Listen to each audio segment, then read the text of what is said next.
고대 세계의 모든 불가사의 가운데 기자의 피라미드만큼 사람들의 호기심과 경외심을 강하게 불러일으키는 것은 없다. 이 장엄한 피라미드들은 고대 이집트뿐만 아니라 전 세계에서 가장 놀라운 건축 업적 가운데 하나를 이룬다.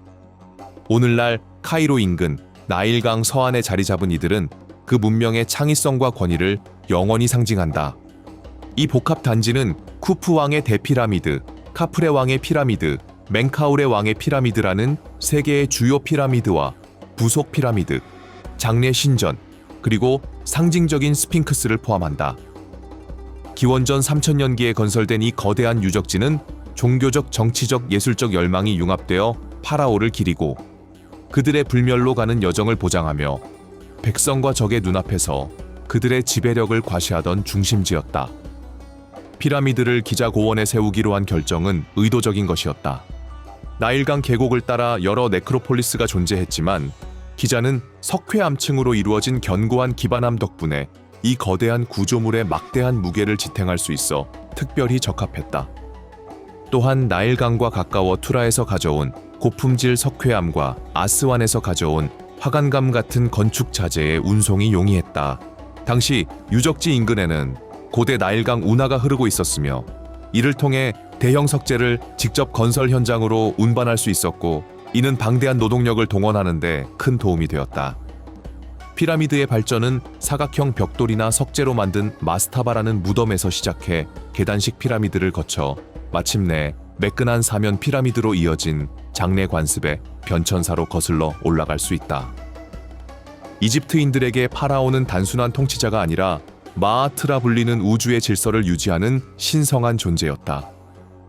이러한 거대한 무덤 건설은 파라오가 죽은 뒤 신들의 영역으로 오를 수 있도록 보장하는 동시에 우주적 균형의 지속성을 강화하기 위한 것이었다. 각 피라미드는 통치자의 지상 권위와 신적 본질을 동시에 찬미하는 목적을 지녔다. 기자의 피라미드 중 가장 크고 오래된 쿠프 왕의 대피라미드는 원래 약 146m라는 경외심을 불러일으키는 높이를 자랑했으나 외부 석재가 풍화되어 약간 낮아졌다. 카프레 왕의 피라미드는 조금 낮지만 높은 위치에 세워져 있고 정상부에는 원래의 매끄럽게 다듬어진 석회암 외장 일부가 남아있어 더욱 웅장하게 보인다. 세계 중 가장 작은 멘카우레 왕의 피라미드는 정교한 구조와 기단부의 화관감을 사용한 점이 특징이다.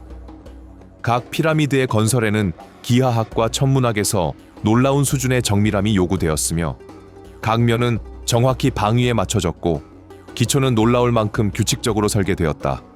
정확한 건설 기술은 일부 추측에 그치지만 학자들은 이집트인들이 경사로 나무 썰매, 롤러를 사용해 거대한 석재를 운반했으며 수천 명의 노동자를 팀으로 조직해 이 헤라클레스적인 과업을 수행했다고 보고 있다. 3만 명이 넘는 이집트인들이 이 거대한 작업에 참여하여 피라미드를 둘러싼 방대한 건설 현장에서 다양한 역할을 맡았다.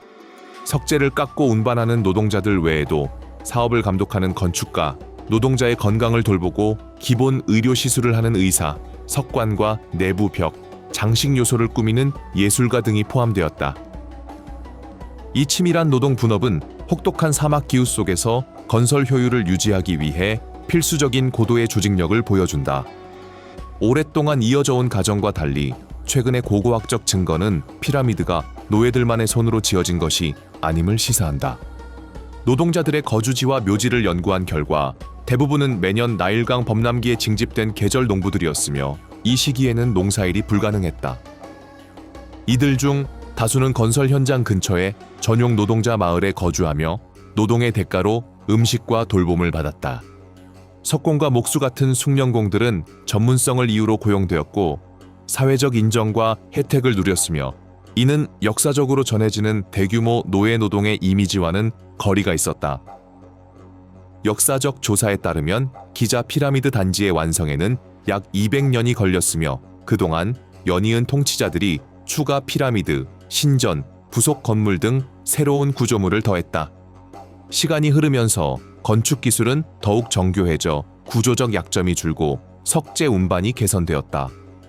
이렇게 200년에 걸쳐 진행된 대규모 사업은 이집트 문명의 뛰어난 공학적 역량과 규율을 보여줄 뿐만 아니라 고도의 행정 조직 체계가 가능하게 한 대규모 사회적 협력도 부각시킨다.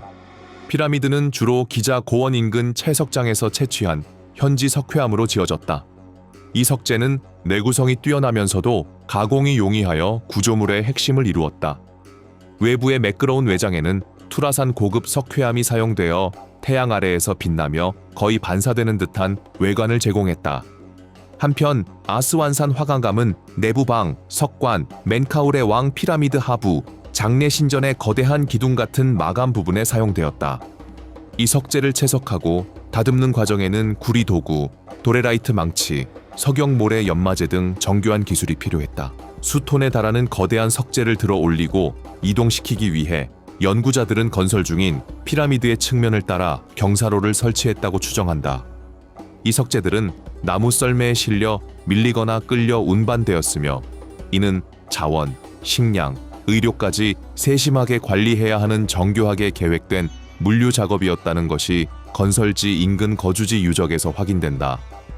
각 주요 피라미드 주변에는 장례 신전이 있었고 이들은 행렬로를 통해 왕을 기리는 제물과 의식을 거행하던 계곡 신전과 연결되었다. 이러한 의식은 파라오가 사후에 신적 지위를 얻는다는 믿음을 강화했다.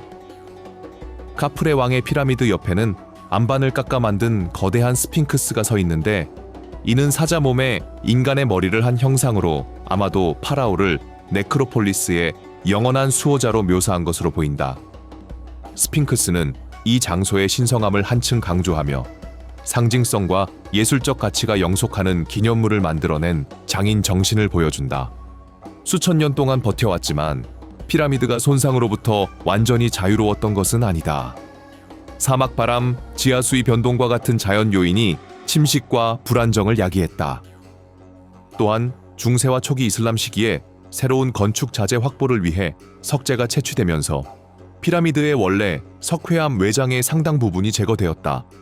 12세기 이슬람 통치해서 사료에 따르면 살라딘의 아들이자 아이유브 왕조의 통치자였던 아라지즈 우스만은 피라미드를 이교 숭배의 유물로 보고 파괴하려 했다. 그는 특히 가장 작은 멘카울에 왕의 피라미드를 가장 파괴 가능하다고 판단해 이를 주된 목표로 삼고 막대한 재정과 인력을 투입했다.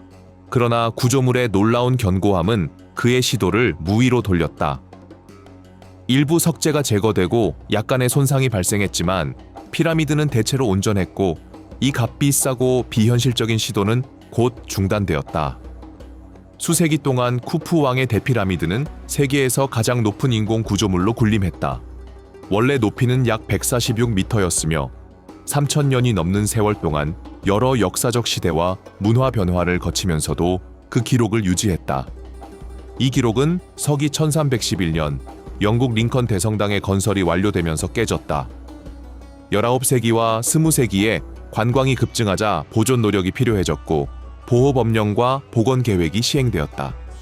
오늘날 고고학자와 기술자들은 내부방과 지하 통로의 안정성을 위협하는 구조적 균열과 지하수 상승 같은 위험을 완화하기 위해 노력하고 있다.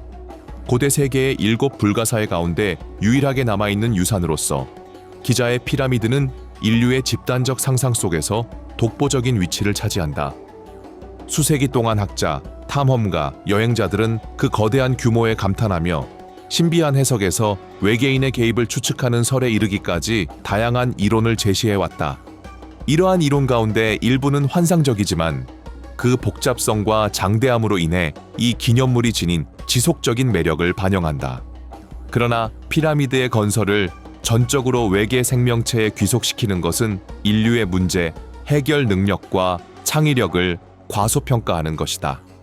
옛 아랍 속담에 이르길 시간은 모든 것을 비웃지만 피라미드는 시간을 비웃는다.